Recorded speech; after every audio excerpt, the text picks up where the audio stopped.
everybody. My name is Brenna Lowry, and you are here with 5 Minutes with Brenna. Today I have my first guest. I'm really excited. His name is Rich, or Richard. I don't know which you prefer. Rich is fine. Okay, so I have here Rich Yang with me. He's the founder of Street Mosaic, and I'm excited to talk to him today. So Rich, tell me a little bit about yourself. Sure. My name is Rich, as you mentioned, and I'm from New York. Previously, I was in consulting, and I went to business school, and now I'm actually starting on my second entrepreneurship project. Okay. So what made you decide to be an entrepreneur after working? I know you worked in Deloitte, so what made you decide to want to be an entrepreneur?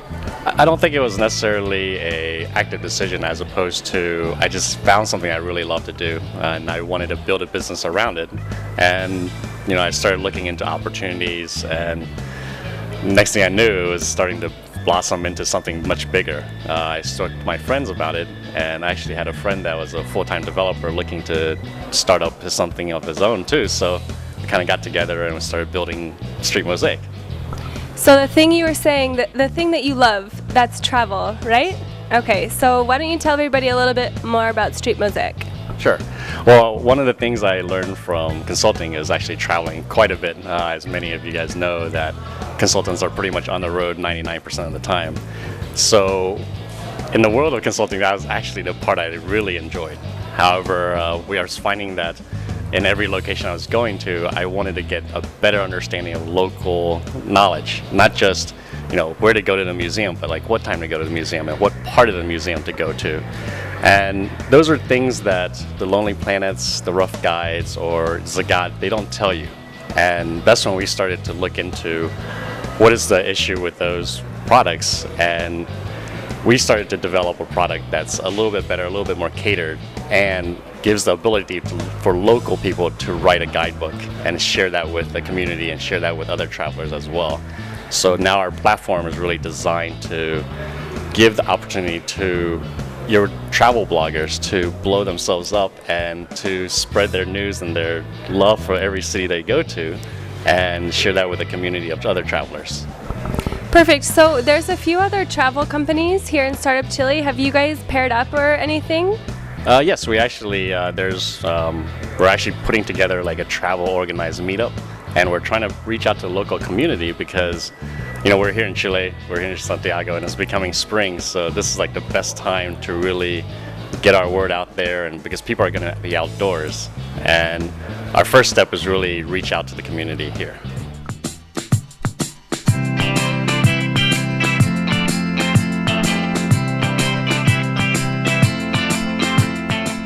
So is this your first time living in Chile? Yep, it's first time in Chile and first time in South America. What's your favorite and your least favorite thing about living in Chile?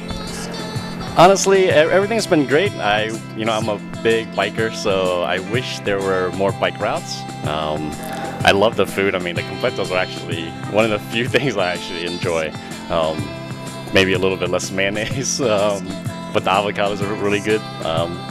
People are great. They're really friendly. They're very accepting, and they're very interested to talk to you. Definitely didn't get that feeling when I was living in Spain. I think people have an interest in you, but not necessarily an interest in what you're doing. Most people just assumed you were in school, but here, people were like, "Well, tell me more about yourself," and that's really a lot more enjoyable. So what are the next steps for the development of Street Mosaic here in Chile? What do you want to do? What's your plan for the rest of your time here in Startup Chile? Well, we initially came in with the alpha product, and we are hoping that by the end of the program, or actually even probably 3/4 through, we'll have a beta product out, and we'll be able to be testing it on a more live basis. In the meantime, I'm getting a chance to live my dream of traveling and building a company at the same time. So while I'm traveling, we're actually building the content for our product. So hopefully by the end of it, we'll have at least most of Chile covered in our product. So I don't know if you know, but next Wednesday, we're going to be announcing the newly selected 100 new Startup Chile participants. What is one piece of advice that you would give to them? I think, just be ready for anything. Don't come in with the nervousness. I think a few other groups I've come in with, it's just if you're already willing to start up your own business, that's a large risk in itself. And like moving to another country is another risk, but just approach that with a fun attitude, and that's the best way you can do it. I think that's great advice. So Rich, thank you so much for coming to 5 Minutes with Brenna today, and I hope you have a great weekend. It's the Chilean national holiday, so have a fun time, and we'll talk to you soon. Great, thank you.